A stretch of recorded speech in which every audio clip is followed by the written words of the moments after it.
ただいまから日本、韓国首脳共同記者会見を執り行います。まず、岸田内閣総理大臣からご発言いただき、続いてユン大統領からご発言いただきます。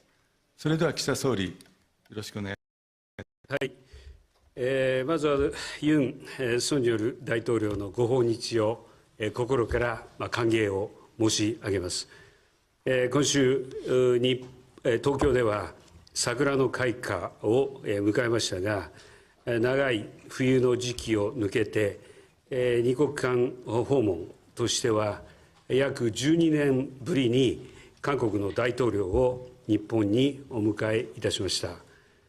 ユン大統領との首脳会談において、現下の戦略環境の中で、日韓関係の強化は急務であること、そして1965年の国交正常化以来の友好協力関係の基盤に基づき、日韓関係をさらに発展させていくことで一致をいたしました。先般、韓国政府は、旧朝鮮半島出身労働者問題に関する措置を発表しました。日本政府としては、この措置を非常に厳しい状態にあった日韓関係を健全な関係に戻すためのものとして評価しています。その際に日本政府は1998年10月に発表した日韓共同宣言を含め、歴史認識に関する歴代内閣の立場を全体として引き継いでいることを確認いたしました。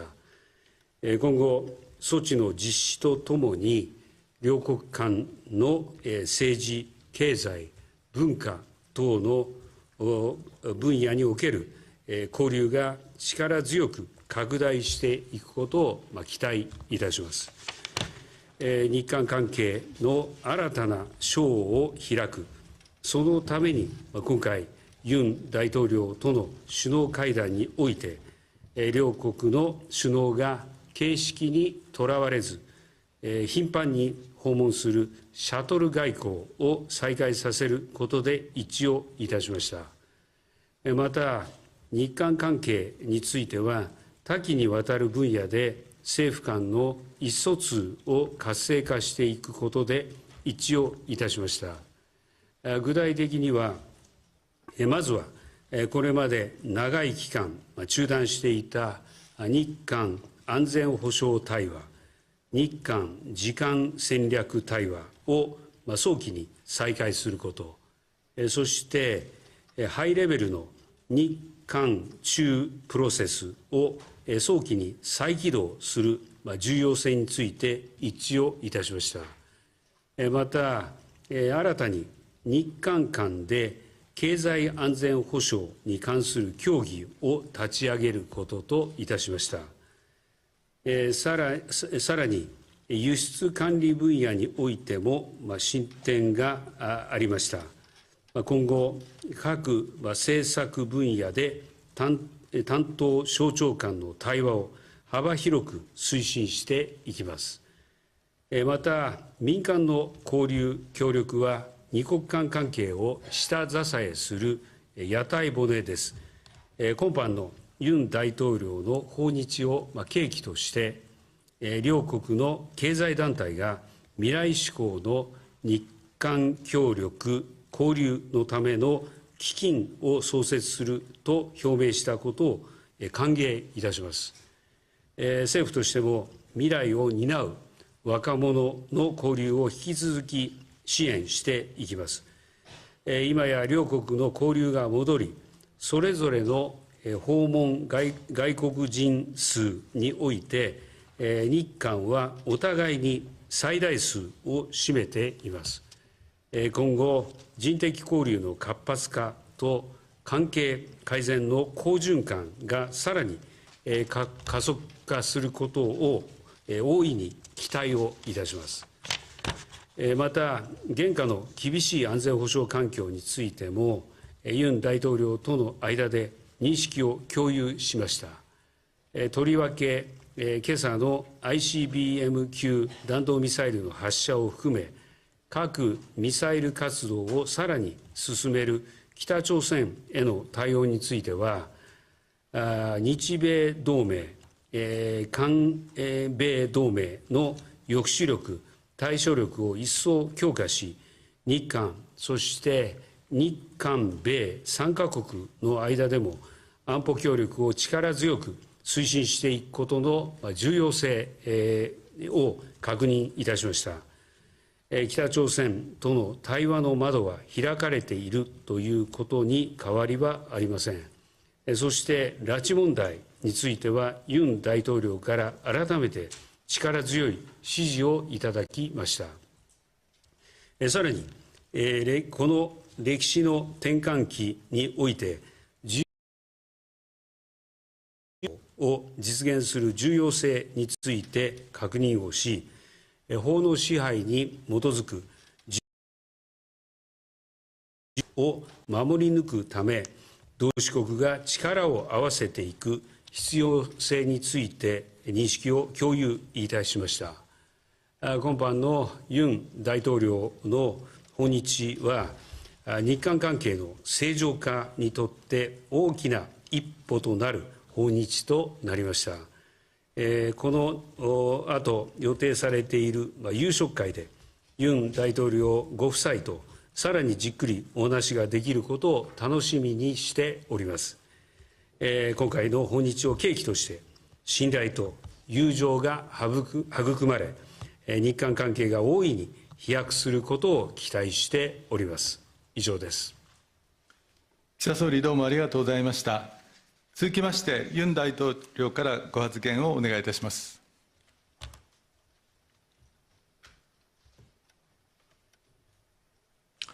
먼저 우리 일행을 따뜻하게 환대해 주신 기시다 총리 대신과 일본 국민 여러분께 감사드립니다. 또한 오늘 한국 대통령으로서 일본을 12년 만에 양자 방문하여 한일 정상회담을 갖게 되어 매우 기쁘게 생각합니다. 취임 당시의 한일 관계를 생각해 보면 오늘 기시다 총리와 함께 정상회담 결과를 설명드리는 의미가 각별하다고 하겠습니다.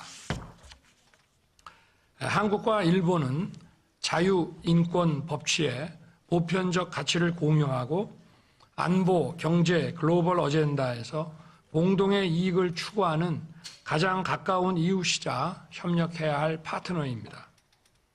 오늘 회담에서 저와 기시다 총리는 그간 얼어붙은 양국 관계로 인해 양국 국민들께서 직간접적으로 피해를 입어왔다는 데 공감하고 한일 관계를 조속히 회복 발전시켜 나아가자는 데 뜻을 같이 하였습니다.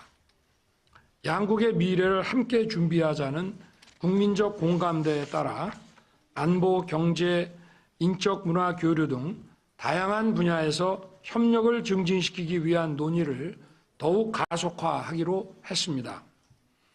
양국의 풍요로운 미래를 준비하기 위해 경제 안보와 첨단 과학뿐만 아니라 금융 외환 분야에서도 머리를 맞대고 함께 고민해 나아가기로 하였습니다.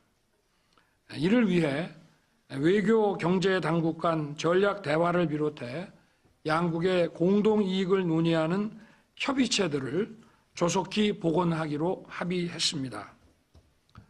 앞으로 NSC 차원의 한일 경제안보 대화 출범을 포함하여 다양한 협의체가 소통을 이어나가기를 기대하겠습니다. 우리 두 정상은 양국 정부가 긴밀히 소통하고 머리를 맞댄 결과 우리 정부의 강제징용 해법 발표를 계기로 양국이 미래지향적 발전 방향을 이제부터 본격적으로 논의할 수 있는 토대가 마련됐다고 평가하였습니다. 오늘 일본은 3개 품목 수출 규제 조치를 해제하고 한국은 WTO 제소를 철회하였습니다. 소위 화이트리스트 조치에 대해서도 조속한 원상 회복을 위해 긴밀한 대화를 이어나가기로 했습니다. 한편 미래 세대가 교류하며 상호 이해를 심화할 수 있도록 양국 정부가 지원하는 방안을 적극적으로 찾아야 한다는 점에도 서로의 생각이 일치했습니다. 이런 차원에서 오늘 양국 경제계는 한일 미래 파트너십 기금을 설립하기로 합의했습니다. 이번 기금의 설립이 양국의 미래지향적 협력을 위한 의미 있는 교류와 협력으로 이어질 수 있도록 준비하고 지원해 주시기를 당부드립니다. 오늘 아침 북한은 안보리 결의에 위반하여 또다시 장거리 탄도미사일을 발사했습니다. 조금 전 회담에서도 기시다 총리와 심도 있는 의견을 교환했습니다. 저와 기시다 총리는 북한의 핵미사일 개발이 한반도와 동북아 그리고 세계 평화를 위협한다는데 인식을 같이 했습니다. 또한 날로 고도화되고 있는 북핵 미사일 위협에 대응하기 위해 한미일 창조가 매우 중요하며 앞으로 적극 협력해 나가자는데 의견을 일치하였습니다. 한국의 자유평화 번영의 인도태평양 전략과 일본의 자유롭고 열린 인도태평양의 추진 과정에서도 국제사회와 함께 긴밀히 연대하고 협력해 나갈 것입니다. 아울러 자유인권법치라는 보편적 가치에 기반한 국제 질서가 세계의 평화와 번영을 이루어 온 만큼 이를 지켜나가는데 함께 힘을 모으기로 했습니다.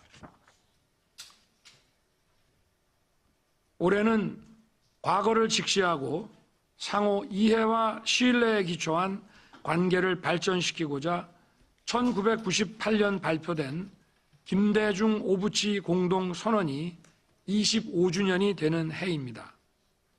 이번 회담은 김대중 오부치 공동선언의 정신을 발전적으로 계승하여 양국 간 불행한 역사를 극복하고 한일 간 협력의 새 시대를 여는 첫 걸음이 되었습니다. 앞으로도 우리 두 정상은 형식에 구애받지 않고 필요하면 수시로 만나는 셔틀 외교를 통해 적극적으로 소통하고 협력해 나아갈 것입니다. 감사합니다.ユン大統領、どうもありがとうございました。それでは日本のプレスおよび韓国のプレスからそれぞれ1問ずつ質問をお受けいたします。まず日本のプレスからご質問がある方、挙手をお願いいたします。どうぞ。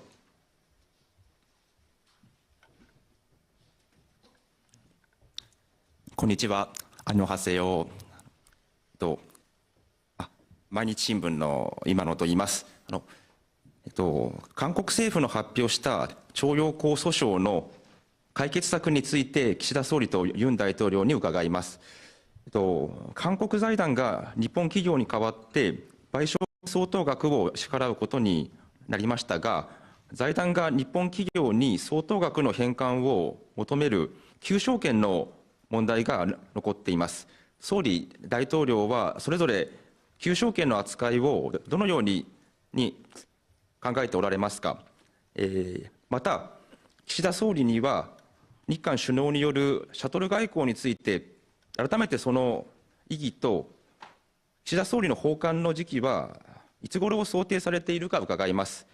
その際は、2018年に起きた韓国軍艦艇による海上自衛隊哨戒域への火器管制レーダー照射問題や慰安婦問題など積み残された課題についてもシャトル外交を通じて、解決していくお考えでしょうか。お願いします。はい、それでは私の方から先に、お答えをさせていただきます。ご質問、私の方には、2点ご質問がありました。先に2点目の、シャトル外交の、ご質問の方からお答えさせていただきたいと思います。本日の首脳会談におきまして、ユン大統領との間でシャトル外交の再開について一致したわけですが、まさに今回はその第一弾と考えてよいと思っております。そして、この、シャトル外交、再開で一致したわけですから、今後適切な時期の訪韓を私としても考えて検討するということになると思っています。ただ、今の時点で具体的な時期については決まってはおりません。そして、この今後、双方が形式にとらわれず、頻繁に訪問する中で、日韓関係の新たな章を開きたいと考えています。ユン大統領との間で個人的な信頼関係をさらに培いつつ、日韓両国が共に利益を得られる協力を進めるとともに、今質問の中でいくつかご指摘になった点がありました。この課題や懸案について不増なく話し合っていく、こうした考えであります。そして1点目の質問ですが、これについてはユン大統領の力強いリーダーシップのもと、今般韓国の財団が判決金等を支給するという措置が発表されたと承知をしています。そうした本件措置の趣旨に求償権の行使については想定していないものと承知をしております。いずれにせよ、今後措置の実施とともに日韓の政治、経済、文化等幅広い分野における交流が力強く拡大していくこと、このように期待をしている次第です。私の方から以上です。부산권 문제에 대해서 제가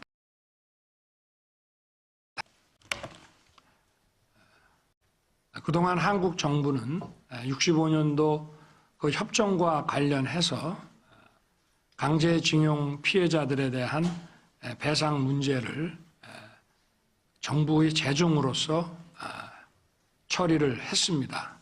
그러나 2018년에 그동안 정부의 입장과 또 정부의 65년 협정 해석과 다른 내용의 판결이 선고가 됐습니다. 우리 정부는 이것을 방치할 것이 아니라 그동안 한국 정부가 이 협정에 대해서 해석해온 일관된 어떤 그 태도와 이 판결을 조화롭게 해석을 해서 한일 관계를 정상화하고 발전시켜야 된다는 그러한 생각을 가지고 기금에 의한 3자 변제안을 판결 해법으로서 발표를 했습니다. 만약에 구상권이 행사된다고 한다면은 이것은 다시 모든 문제를 원위치로 돌려놓는 것이기 때문에 우리 정부는 그런 구상권 행사라는 것은 이 판결 해법을 발표한 것과 관련해서 그 취지와 관련해서 상정하고 있지 않습니다. 부족하면 제가 더 답변을 해드릴 수 있는데 질문을 더 해주시면 좋겠습니다.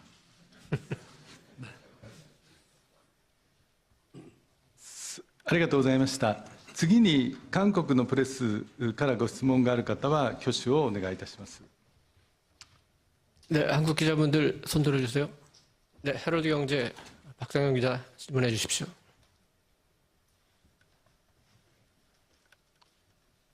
안녕하세요. 건니치와. 헤럴드 경제 소속 박상현 기자입니다. 오늘 이렇게 두 정상께 질문을 드리게 돼 뜻깊게 생각합니다. 한국 취재기자단의 의견을 취합해 두 분께 질문을 드립니다. 먼저 윤석열 대통령께 질문을 드립니다. 평소 대통령께서는 국익을 많이 강조해 오셨습니다. 최근에 이렇게 여론의 반발을 무릅쓰고 결단을 내리신 것도, 오늘 이렇게 정상회담을 하신 것도 모두 국익과 부합한 판단이라고 알고 있습니다.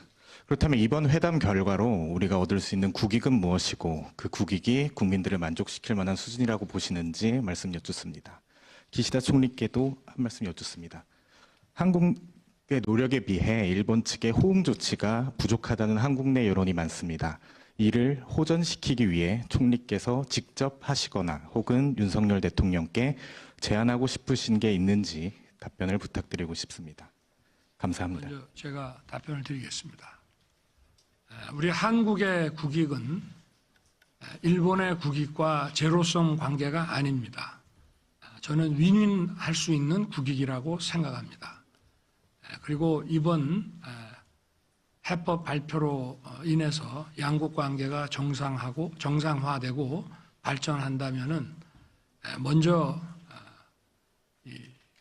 양국의 이 안보 위기 문제가 거기에 대응을 하는데 많은 도움이 될 것이고, 그런 차원에서 저도 조금 전 정상회담에서 우리 지소미아 완전 정상화를 선언했습니다. 그래서 북핵 미사일의 발사와 항적에 대한 정보를 양국이 공유하고 대응할 수 있도록 해야 된다고 생각합니다. 그리고 양국의 경제계에서도 환영하듯이 다양한 첨단 분야에 있어서 양국이 시너지를 낼 수 있는 그런 일들이 굉장히 많이 있습니다. 저는 이번에 그 반도체와 관련된 3개 수출 품목에 대한 규제 해제 조치가 발표가 됐습니다마는 그것뿐만이 아니라 양국의 그 산업의 형태라든지 또 발전의 방향에 비추어서 양국이 서로 보완할 수 있는 부분이 매우 많다고 생각합니다.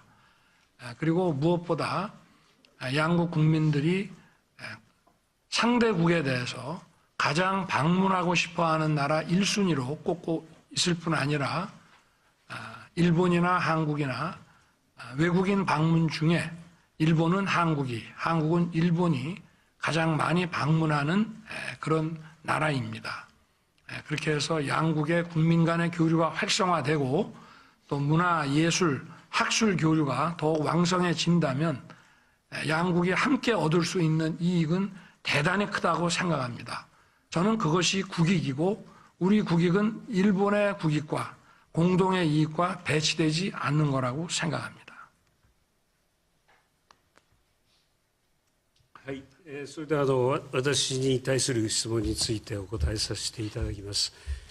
まず日本政府としては、3月6日に発表されたその韓国政府による措置を2018年の大法院判決により非常に厳しい状況にあった日韓関係を健全な関係に戻すためのものとして評価をしています。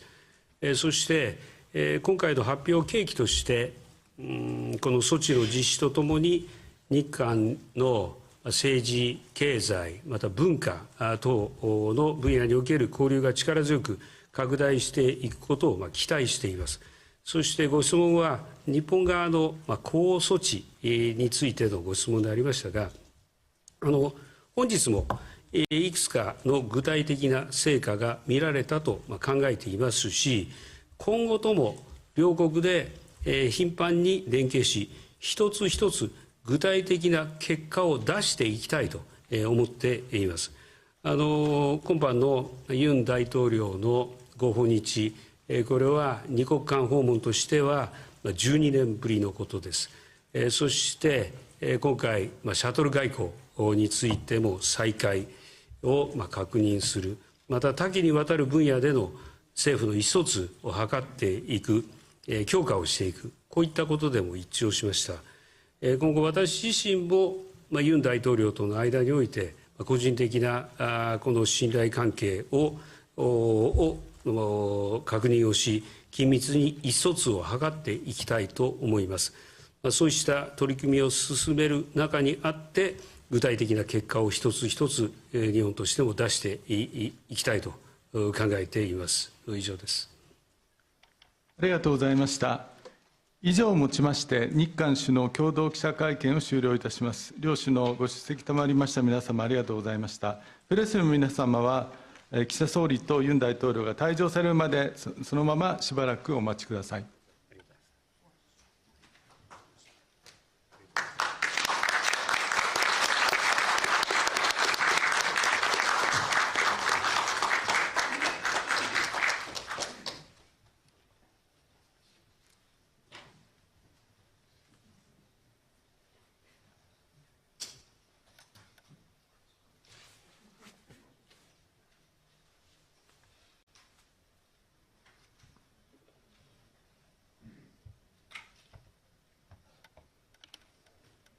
Thank you very much.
And good morning from NASA's Mission Control Houston. I'm Dan Hewitt, and welcome to our ongoing coverage of SpaceX commercial resupply mission number 27, a Dragon on its way towards the International Space Station. This is a live view coming down from cameras up in space as the Dragon continues to close in on the International Space Station. Right now, we're a little over 4 kilometers away in distance. And actually running ahead on the timeline today. Dragon's been about 20 minutes ahead on its burn plan so far, and we just completed the approach initiation burn. That happened just a couple minutes after the top of the hour, and prior to that, we entered into what's known as integrated operations. So the team here in Houston now working in lockstep with the team out in California at SpaceX Mission Control in Hawthorne as we bring Dragon through the final phases of its flight. That approach initiation burn gets a go, no-go poll prior to it being completed and is what's going to start to bring Dragon up and directly underneath the International Space Station before it starts to move through a couple of our different checkpoints, namely the keep out sphere and the approach ellipsoid, and we'll get to those in just a moment. So that AI burn, about a minute and a half firing of the Draco thrusters on board the Dragon spacecraft. Again, that starts to close in that distance. We do a mid-course burn about halfway through. That's coming up in about 13 and a half minutes from now. That essentially just fine-tunes that path. After you do the approach initiation burn, you're on your way towards what's known as waypoint number 0. And once we hit, or rather, you're on your way to waypoint 0. And then once you reach waypoint 0, that's a position just about 400 meters directly below the space station. Dragon has the capability to just pass right through that waypoint and continue on up on its path. So today we're going to be docking to the forward port on Node 2 on the Harmony module. That port was recently left vacant after Crew Dragon Endurance undocked back over the weekend to deliver the 4 Crew 5 astronauts and cosmonaut back home to planet Earth after 157 days in space. And Dragon's going to be closing in to dock there, and it's going to stay there for more than a month. In Dragon delivering over 6,000 pounds of supplies, it's going to stay docked for about 30 days. And as soon as it gets docked, that's going to kick off a really furious set of activity for the Expedition 68 crew currently on board the International Space Station. They are a crew of 7, led right now by Roscosmos cosmonaut Sergei Prokopyev, and he's joined on the Russian side of the station by Dmitry Petelin and Andrei Fedyaev. And then over on the U.S. side, we have 2 NASA astronauts, Steve Bowen and Woody Hoberg. Steve Bowen, a veteran space flyer with previous shuttle experience, making his first long-duration stay on board the space station, and Woody Hoberg making his first flight.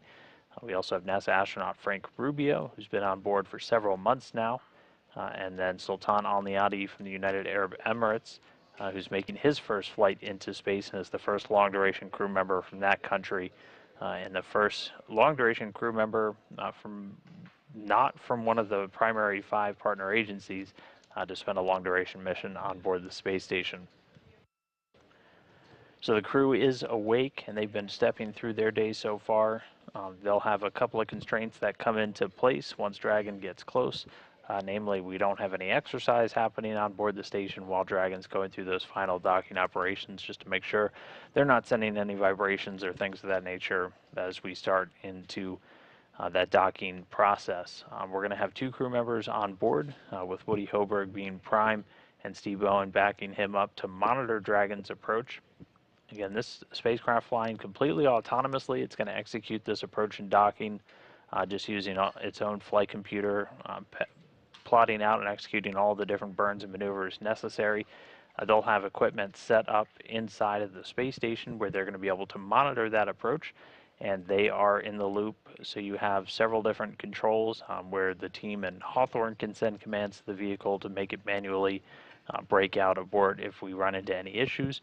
But then Woody and Steve will also be enabled to send commands to Dragon as they're monitoring, just if anything off nominal should happen. So they'll be set up and monitoring Dragon, which at this moment is closing in on about 3 kilometers in range of the space station.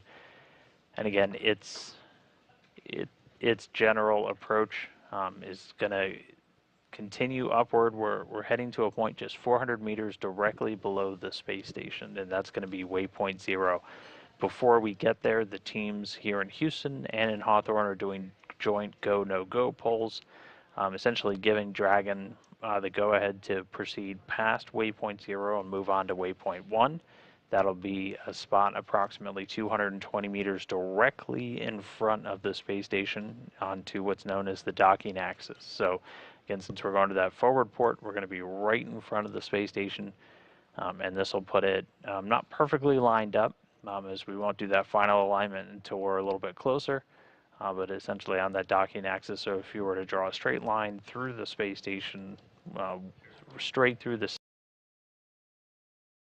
end of node 2, that's the line where Dragon's going to be set up, and that'll be waypoint 1. And again, before we get to waypoint 1, we'll do another joint go, no-go poll, and the teams will actually give Dragon the go-ahead to proceed past waypoint 1 and then on to waypoint 2, and that'll be a spot just 20 meters in front of that docking port. Again, we have these different waypoints set up. Dragon can hold at these waypoints if we need it to. But if all the systems, all of the navigation hardware is performing as we expect, it'll just pass directly through these waypoints, won't take a minute to hold or anything like that, and we'll just proceed in with the docking. As mentioned, everything has been about 20 minutes ahead on the timeline right now, so we are expecting to be just about an hour and 6 minutes away from docking, so our target time is around the 6:28 a.m. Central Time frame, but we'll fine-tune that as we get a little bit closer in. After Dragon flies through waypoint 1, it's going to go up to waypoint 2, and before we get there, we'll do our final go, no-go for docking. So waypoint 2 will be a spot just 20 meters in front of the space station, and that's when we'll, since we're going to the forward port, we'll have a lot of cameras that are able to kind of lock on and watch Dragon on its final approach. We should also start getting a sunrise in about 6 minutes from now, and then you'll see things start to light up on the space station, and then we'll have several cameras from station trained down to track Dragon during its final approach. But waypoint 2, that's our final waypoint. That's just 20 meters in front of the station, and this is a good graphic to show you kind of where we've gone through already. So that approach initiation burn has already happened. That's when we're a little more than 7 kilometers behind the station and 2.5 below it. And that's what really starts to swing us up kind of into the neighborhood of the space station itself. There's one dot that's not on there, but it's the mid-course correction burn. That's coming up in about 7 minutes. That happens about halfway between approach initiation and waypoint 0, just to really converge Dragon's path to make sure we're going to hit that spot 400 meters directly below the station. In this, you can see two circular shapes. One, that approach ellipsoid, that is an oval shape, 3-dimensional shape though, 4 kilometers by 2 kilometers by 2 kilometers. And that is one of the primary zones kind of governing vehicles coming and going from the space station. There's a set of rules involved with any spacecraft that's going to be entering into that space, and that's part of the go, no-go polls that happen prior to the approach initiation burn between the teams. Just again, we want to make sure that we have a healthy spacecraft on its way to the station. We want to make sure that all of the different systems on board the space station, motion control system, everything are functional before we bring in anything to try and link up with it. And then before that approach initiation burn, Dragon is on what's known as a 24-hour free safe trajectory, which means if we were to lose control of Dragon completely, lost all command, all thrusters, everything, we know that for at least 24 hours, its already established orbit would not cross inside of that ellipsoid. And so by giving the go to do that approach initiation burn, we're essentially breaking out of that and changing Dragon's orbit to bring it inside. The keep out sphere, similar rules, but that one we keep a spacecraft in what's known as a 4-orbit safe trajectory. So that tells you if kind of the same thing, if you were to lose complete control over Dragon, you know for at least 4 orbits or about 6 hours in time, Dragon would not come any closer than that keep out sphere, which has a radius of about 200 meters in all directions around the station itself. But right now we're about halfway up that line between the approach initiation and waypoint 0, standing by for the mid-course burn in about 5 minutes, and then we should hit waypoint 0 about 25 minutes from now, and that'll bring us just 400 meters directly beneath the space station, and we will have sunlight at that point, so we should be getting some good views of Dragon once it arrives directly below. And again, we're not going to pause at waypoint 0, we're going to continue on. And this is actually a view from Dragon itself, and we're looking up at the space station as it continues to approach. We're just a little over 2 kilometers away in distance. And again, we've got that mid-course burn coming up.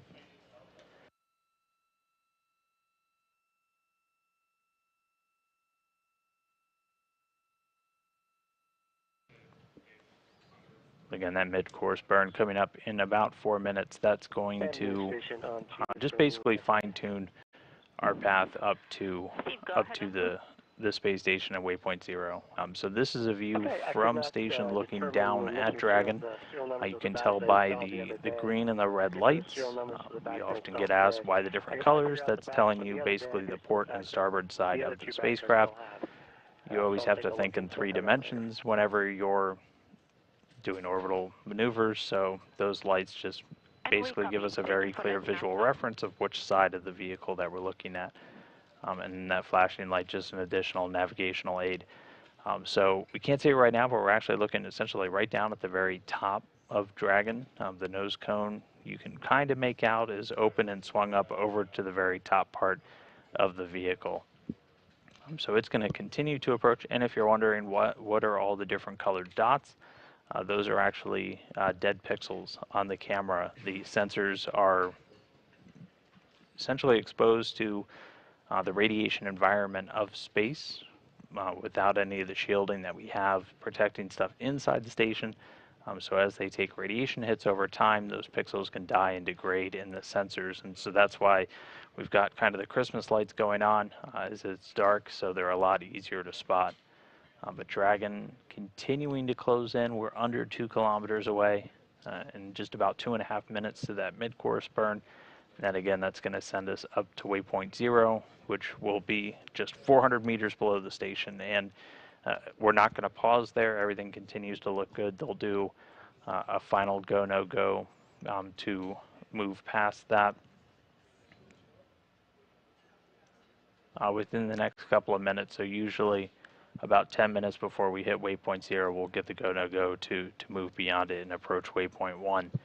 Waypoint 1, since we're going to the forward port, as you can see on this diagram, just 220 meters directly in front of station. That keeps us still outside of that keep out sphere. And then after Dragon, again, gets the go before we get there to proceed, it'll hit waypoint 1 and immediately start approaching the station. Waypoint 2, we traditionally will pause, but again, there is the option to proceed past waypoint 2 if everything continues to look great on both the Dragon and the station system side, and then bring Dragon in for an ultimate docking. Right before docking, we'll hear a couple of things. One that you'll hear just moments before, usually about 25 seconds or so before the docking, you'll hear the call out for CHOP. That's crew hands-off point. That's essentially just giving the crew a heads up not to send any abort commands to Dragon at that point. As anything, once you're that close in, just has to be handled automatically by the vehicle itself. Once Dragon contacts that international docking adapter, we will start the docking process.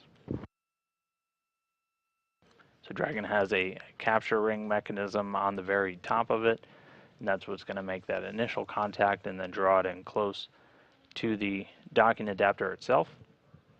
And then a couple of different steps have to happen before we have docking complete and essentially a hard mate, as we call it. There are 12 hooks on Dragon's docking system that engage into slots in the international docking adapter itself, and that's what helps get us that that hard connection into the docking adapter and effectively creates a sealed environment between the Dragon side and the station side that creates something called the vestibule that we'll have to pressurize before we get hatches open and things like that. And Dragon will also deploy some umbilicals to get both the power and data, and we can see the thrusters lighting up. We just executed that mid-course burn, so that is underway right now. We'll need to do it in the later slot when we have support from the team here on the ground to watch the photo.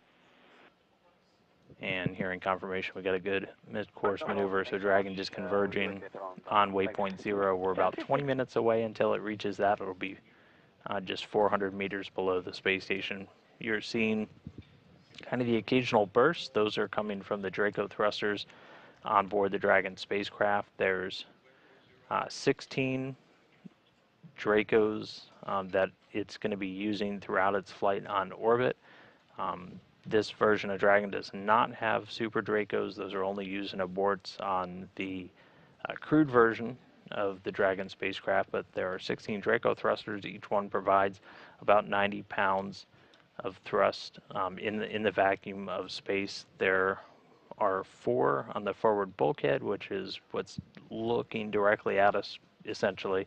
And then there are 12 around the surface section of the capsule, so not on the like the trunk part where there are solar arrays and a radiator, but still on the capsule portion on the lower part of it.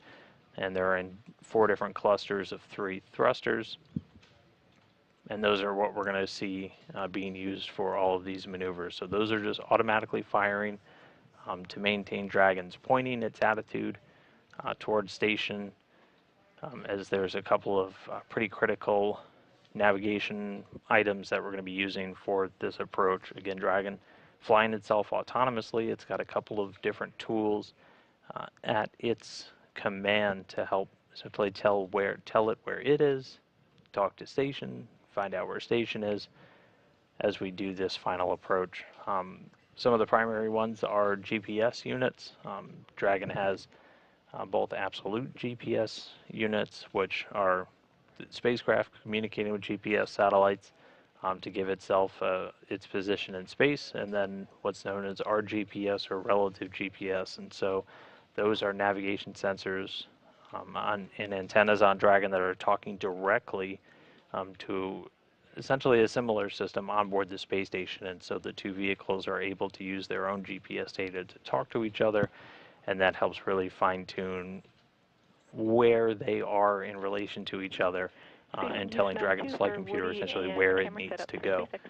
Once we get in close, though, we'll switch over to using systems like the Dragon Eye, which is located at the very top and uses LiDAR sensor, essentially laser range finding sensors to ping off of different reflectors on the space station itself, and that's where it's getting really high fidelity real-time data on just distance, rate of closure, and just essentially what part of station it's looking at and where it needs to line up for the docking targets. And so that's what we'll be using to help guide that final approach in. It sounds like you were reading their minds. Thanks for making sure it got done.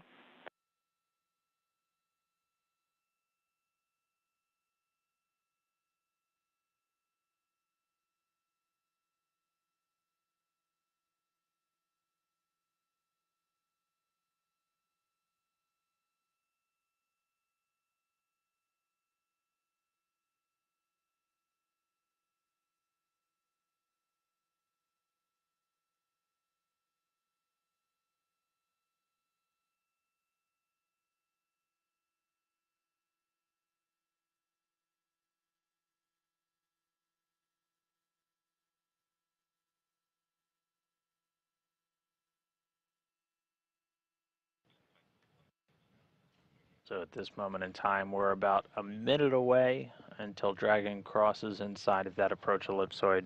Once we hit there, we'll be inside of 1 kilometer in distance.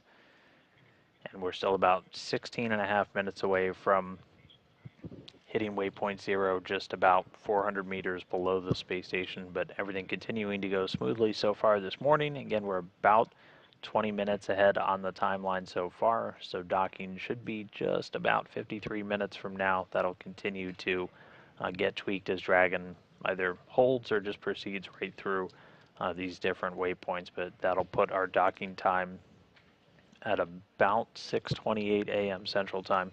Station Munich on space to ground 2 for Steve. At your convenience.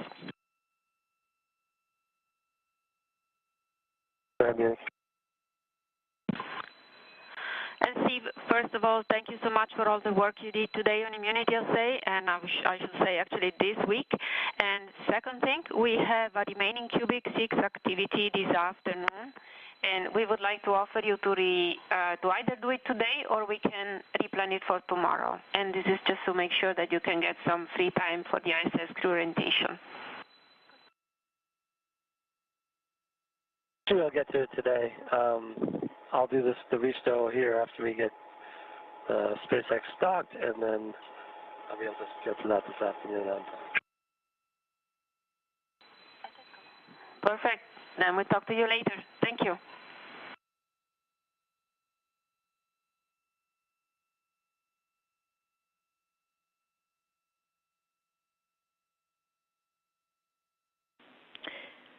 Station Houston on 2. Dragon range has passed through 1,000 meters. Please monitor long-range approach steps per steps 1 to 4 in 1.102, Dragon approach and retreat monitoring. Station copies. Good work.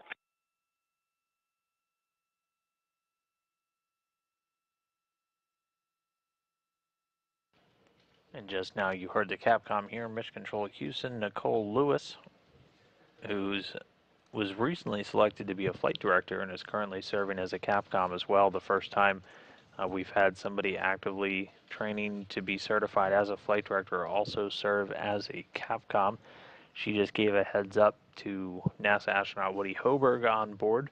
The Dragon is inside of that 1,000 meters again.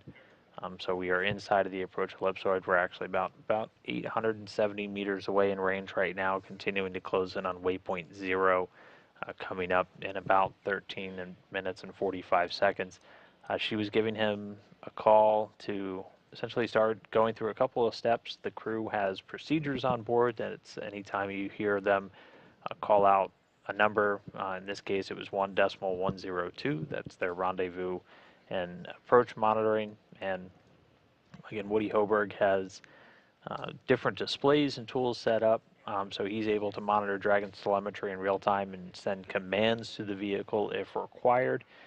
So he's just watching as it continues to fly in. He'll be confirming when they've got a good visual on Dragon, looking at the spacecraft once it arrives on that docking axis. So again, that'll be once we're past waypoint 0 and up on waypoint 1, just making sure that everything looks good and aligned, and then really just monitoring the flight computer's vehicle state and what the range is as it continues to fly in. And again, he's doing all of this. There are no people on this Dragon able to take control, so the crew acts as an additional person in the loop to send commands to the spacecraft if required, if we need to tell it to abort or to hold at any point, either with an issue with Dragon or if we have any issues on the station side.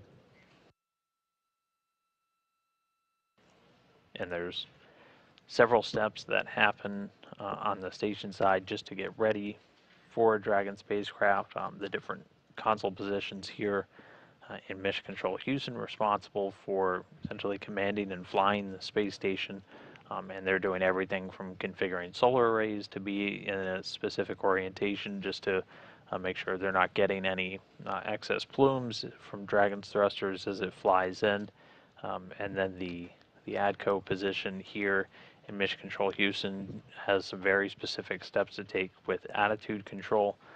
So once we get into the docking part of today's mission will be entirely controlled on the U.S. side, so we use 4 large gyroscopes, essentially called CMGs or control moment gyros. Those are what are spinning at an extremely fast rate, and we use those to actually help maintain and control the attitude of stations, so which way it's pointing, really. And our two primary means of control are... Station, we see pry range decreasing through 700 meters. Attitude looks good. Dragon is pointed at station. Copy all. Sounds good. So Woody Hoberg giving a quick all down. So primary range, less than 700 meters. Attitude, as he described, pretty self-explanatory. Dragon is pointing. We're looking straight at the nose cone of Dragon right now, right down towards the top of it. So it's pointing at the space station itself, and it's going to continue to maintain this attitude even as it swings up and out in front, as again you're using some navigation sensors located at the very top part of Dragon to essentially do, we're essentially bouncing lasers